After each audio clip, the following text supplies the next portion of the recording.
ku soo dhawaada qaybtii labaad ee qisadii la magac baxday ilmadii iyo xaaska waxaana inoo daadihin doona aniga oo ah Nadiir Buux iyo walaalkay Xamsi amba sida aad u taqaanaan Lastiking Geser Cabdiqani oo uu filim waa ku dhacay dhabanadana haysta ayaa waxa nimco ku dhahay nimco ii sheeg waxa qalbigaaga ku jira ee aad jecleed in aad ila wadaagto ka hor inta aanan ku sheegin waxa ku jira qalbigayga nimco ayaa si degdeg ah ugu jawaabtay Cabdiqani waxa ayna ku dhahday Cabdiqani waxa aan kula wadaagay waxa uu ahaa in aynu sameeyno mar uun xiriir si aynu uga gaarno guulaha jacaylka Cabdiqani oo yaaban indhihiisana ilini ka qulqulayso ayaa mar kaliya nimco waxa uu ku dhahay nimco waan ku jeclahay nimco ayaa iyaduna si degdeg ah ugu jawaabtay Cabdiqani iyada oo indhaheega ay ilini ka qulqulayso waxayna ku dhahday Cabdiqani amba waan ku jeclahay la isku dhaaray oo ahdi iyo jacayl meel la wada dhigay Cabdiqani oo farxad ay dhulka u qaadi laayay nimcana sida oo kale ayaa waxa ay dhaheen mar kaliya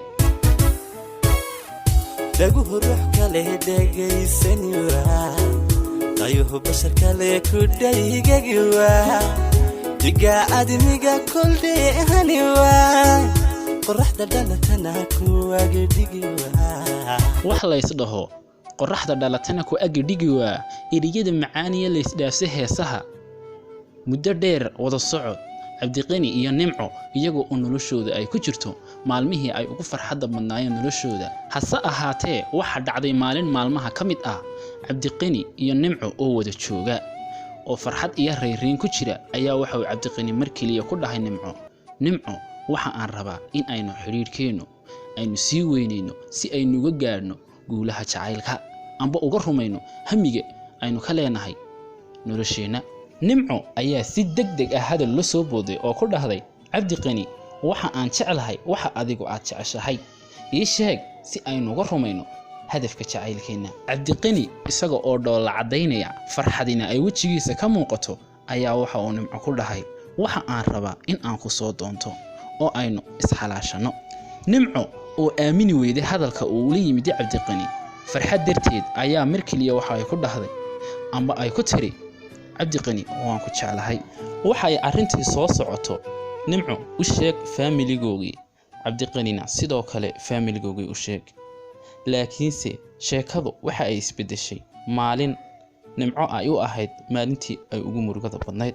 nimco ayaa waxa maalin maalmaha ka mid ah iyada oo u diyaar galoobaysa arooska Cabdiqani indhaheegana farxad ay ka muuqato ayaa waxa maalin maalmaha ka mid ah qabsaday wax ay la amakaagtay amba ay la fajacday oo horaa waxa loo yiri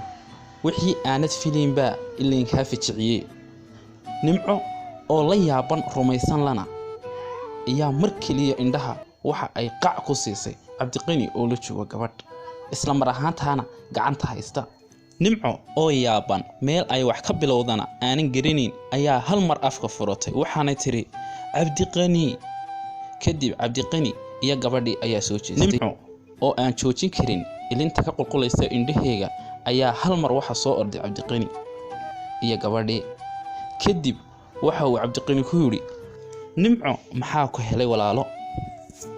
nimco oo ay weli ilini indhaheega ka socoto ayaa Cabdiqani waxa ay ku tiri mi jacaylkeeni mi nolosheeni mi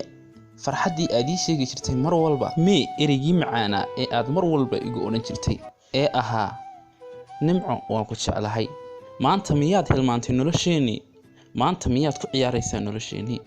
Cabdiqani ayaa waxa uu ku jawaabay shaqlani caashaqaashan irtiray waxaan sharaxa baashubuka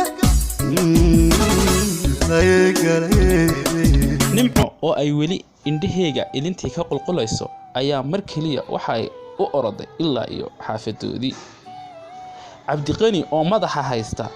yaabana sirtiisa fashilantay awgeed ayaa waxa uu hal mar yiri nimco waxaan ku ballan qaadayaa maanta in aan noloshaada aan ka yeelayo mid farxad iyo reereen ku dhisan